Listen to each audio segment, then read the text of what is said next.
Okay, this is going to be an overview video for Mage Lite. This is Mage Knight in 18 cards. This is just going to go through the base game, and what I'll do is I'll show you the differences from Big Mage Knight. I'm not going to attempt to try to teach all the rules. Most of the rules are similar, and so what I'll do in this video is just show you how to adapt if you already know how to play Mage Knight. And I have my rulebook sitting next to me so I can stay on task here.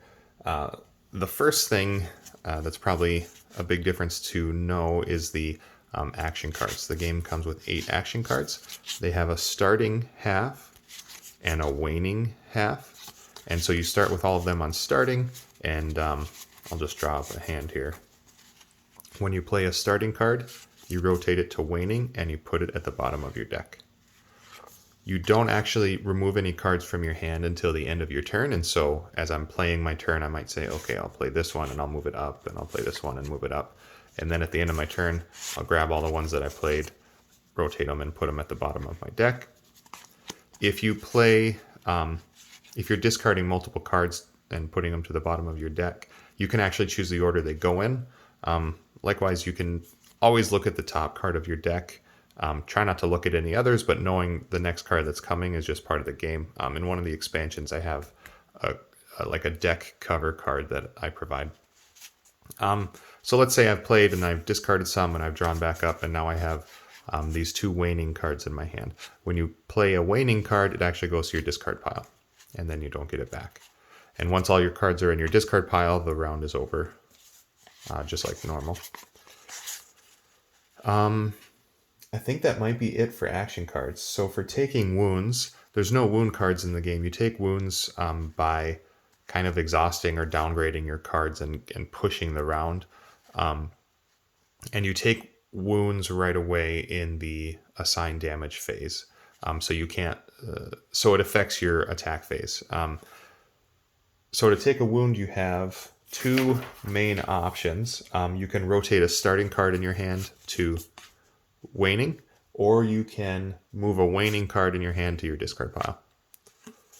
If you choose to just rotate the starting card, you actually keep that card in your hand. It stays where it is, and so you can use the new side of the card, the new half of the card, in the attack phase if you so choose. So yeah, when you're taking a wound, you don't actually have to discard it to the bottom of your deck if you're rotating a starting card to waning. If you can't do either of those, if you can't do one from your hand by either rotating a starting card or moving a waning card to your discard, you can dig through your deck and you can do those same actions. You can rotate a starting card, or you can move a waning card to discard. And then healing is just the opposite of taking wounds. So you can move a waning card from your discard back to the bottom of your deck. Or you can rotate a waning card from your hand back to starting. And then if you can't do either of those, then you can, again, you can look through your deck and you can rotate a waning card back to starting that's in your deck, and it stays where it's at. Okay, gaining advanced action. So let's say I leveled up and it was an advanced action and a skill token level up. You draw up your next hand, and then your advanced action offer is the first 3 cards on the left side of your hand. So this would be my advanced action offer, and you'd look at the, whoops, and I had that one on the advanced action side. You'd look at the back of these 3 cards and you decide, okay, I want to upgrade this card, and then that one stays where it's at, but it gets to be on the advanced action side, and it stays on that side for the rest of the game. Let's see. You know what? Since I'm here, I'll go out of order from the rulebook, but there's no mana dice in the game, but you'll notice that there's extra mana icons on the left and the right side of the action cards. Most of the time, you'll be looking at the left-hand side one. And the source mana is, depending on how many, I guess, you want in the source, but let's say I'm playing with 3. It would be the first 3 tokens on the left side of my hand. So in the source for this turn, it would be red, gold, and blue. So I can use those as normal. There's no crystals. There's no mana crystals in the game. There will be in an expansion that I'll provide, and I think I'll do a different video on that. But in the base game, you're just playing with mana tokens, and you just need to remember, you know, if a card or something gives you a token, you have it for that turn. Okay, and since I'm on these symbols, let's go through enemies quick. The enemies card has, you can see it's in rows and it's in columns. The columns are just the different enemy types. The rows correspond to these different mana symbols. So, you know, red and blue for this center row. And what you do is you reference the furthest left mana symbol in your hand. And I think in the rules I call it the guiding symbol. So my current hand, it would be red, would be the guiding symbol. And so let's say I want to know what orc that is, since it'll be face up and I want to know what that is before I go get it. I'll look at the guiding symbol. That's red. I'll reference the card and try to find the orcs. There's 2 columns of orcs. And so what you do for orcs, if there was just one column, you just look at this row and that tells you what it is. But since the orcs have 2 columns, you have to pay attention to, because you can see the red symbol is a little bit left of the blue symbol. And so my guiding symbol was red, which means I would do the first column of orcs. So this would be the orc I'd face. Okay, going back to my rule book here. Units are all on one card, silver on front. There's 6 on front, and then there's 6 gold units on the back. When you recruit a unit, the initial unit offer, you're supposed to rotate this, I think I say in the rules, and then it's top right, top left, bottom right. You have to do one of these outside ones. And so you have those 3 to choose from in the unit offer. And let's say I recruit the crossbowman. You tuck that under your character card, and it shows you which unit you have recruited. And you can put that however you like. Like that would show that I just have that one unit recruited. And then after that, the unit offer is the 2 that you could that you'd be able to recruit next based on adjacency. So it would have to be this one or that one, because I could uncover those. Like I couldn't recruit this one and then recruit that one, because there's just not a good way to reveal both of those out from under your card. And then when it's time to, when you reveal your first core tile, gold units are available to you to recruit. Obviously they're on the opposite side of the card, so you can't own both a silver and a gold unit at the same time. So what you do is, let's say I own both of these. You total up all of your influence, and you can kind of bank that and carry it over to your initial recruitment of a gold unit. So let's say I have the crossbowmen and the peasants. So that's 6 and 4 is 10 influence there, plus or minus my reputation, which is 0 right now. And then I would add however much influence I play from my hand. And so you total all that up, and you get to flip over, and you get to recruit probably from, here to start.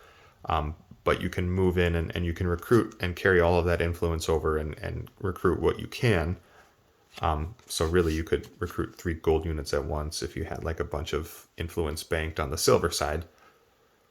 And what else was I going to say about that? I can't remember. Maybe it'll come to me. Yeah, I can't remember.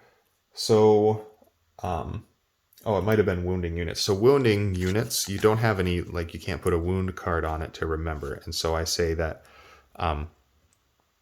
when you wound a unit, you have to disband it. So if I would wound this one, I'd have to cover it back up and disband it. Unless you can heal the unit that turn or the next turn. Because I figure any turns after that, it's hard to remember which ones you've wounded. And so if you draw up the next hand and you realize, well, I'm not going to be able to heal it, then you got to disband it. Okay, so that's units. Flip the page in my rulebook here. Then there's spells and artifacts. These are on the same card. There's a spell side and an artifact side. When you start the game, obviously you're not starting with any, but whichever one you gain first, if you gain an artifact first or if you gain a spell first, what you're doing is you're committing to having only that type for the rest of the game. So let's look at a different, here we go. So let's say I move in and I defeat that mage tower, and I didn't have any spells or artifacts yet. Well, that would commit me to having spells for the rest of the game, and I would, pick my one spell. And then anytime you would gain an artifact after that, since you can't gain artifacts because you're committing to that side of the card, you would gain a spell instead. And the same goes for artifacts. If you do lose, say I have an artifact and I use the bottom half of it, and now I have no artifacts, I guess you could get a spell next, and then that would flip the card for you because you're kind of starting from scratch there. Let me think. That's probably good enough on those. They work just like units, except for there's a cost to using them. So they're always available to you. I'm playing the game from my hand. I'm playing cards from my hand, but I also have like this gem pouch available to me to use, and you can use it once per round. But there's a cost to it. I have to discard a different card in order to use my artifact or my spell. So to use it, I would, play this one, and then I could use that. And so that's how spells and artifacts work. I think that's all I needed to say about that. Fame and reputation are on these two cards here. This is your fame track, and you point to the fame you're on with that arrow.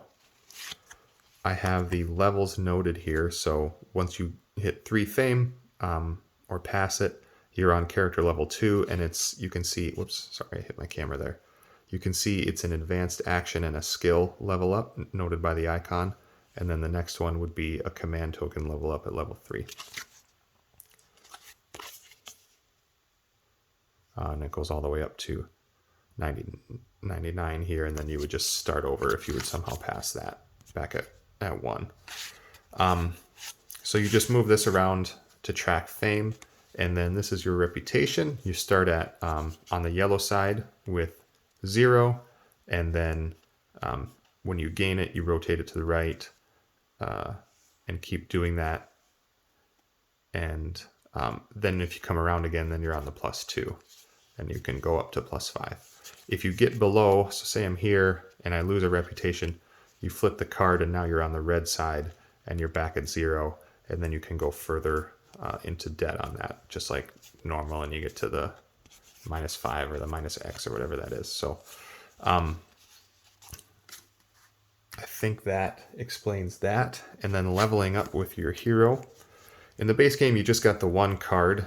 The expansion provides 2 cards, and it gives you kind of a skill tree to work with. But here, it's a little bit predetermined for you which skills you get. You start with the level 1 to 2, so you're on level 1 here, and it tells you your armor and your hand size. And then the icons, the number of icons, tells you how many command tokens you have. So we have 1 to start.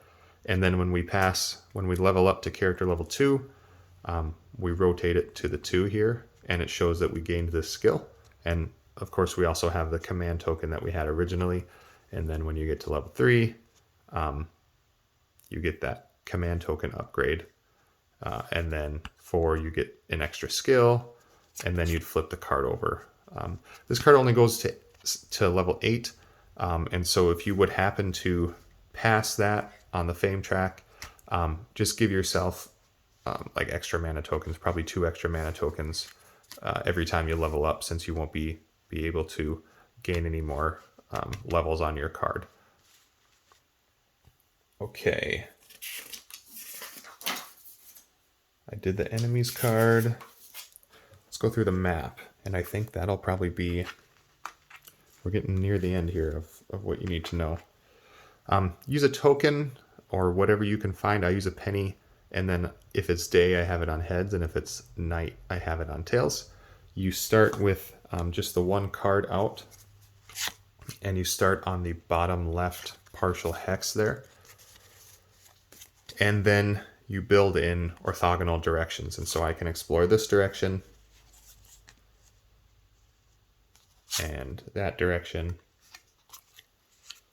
and build the map out like that. I say in the rule book, I call it like a modified staircase because, you know, in the normal game it's a wedge, at least for the solo conquest.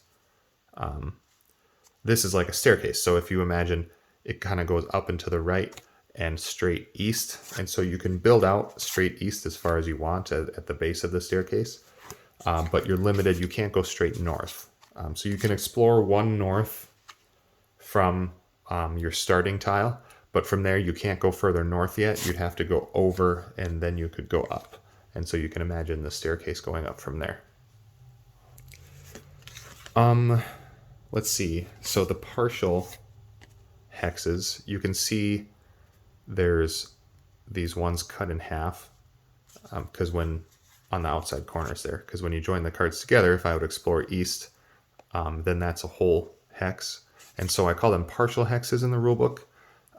You can move into a partial hex. I mean, you start on a partial hex over here, and you can move into them.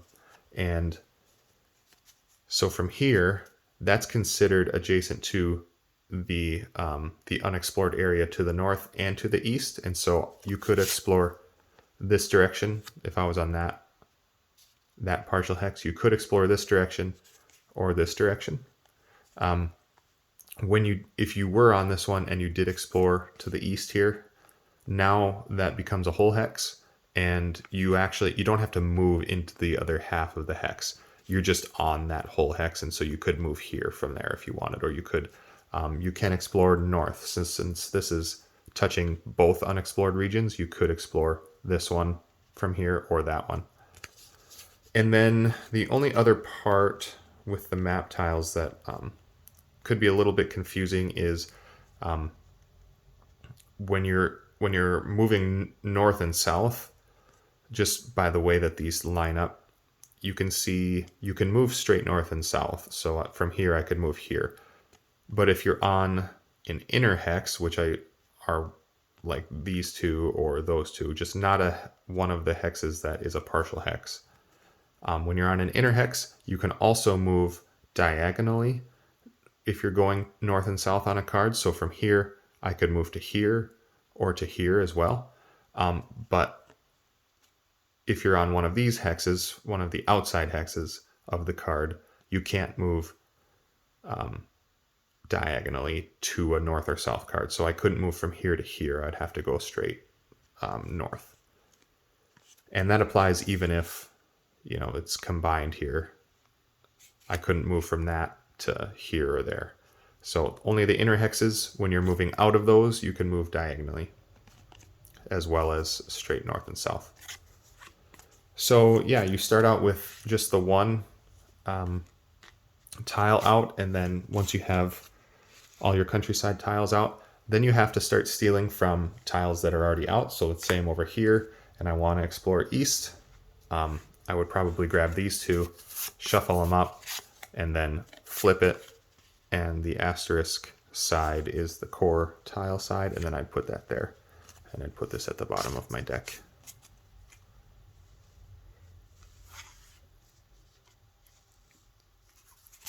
Okay, I'm trying to think what I might have missed. I think that's about it. I have scoring and a couple other details, but I don't think I need to go through that here. That's all in the rulebook. One thing I might mention is monster dens. You can't really get crystals as rewards, and so you need to, I have a special way of you get boosted mana in the source. It sort of works like keeps when you're on or next to a monster den that you've defeated. For every one that you've defeated, you get an extra mana in the source, and you can use an extra mana that turn. I think that might be it. I'll do a different video for the expansion, talking about crystals and the extra stuff that's in the expansion. But otherwise, thank you for watching. I hope you guys enjoy the game.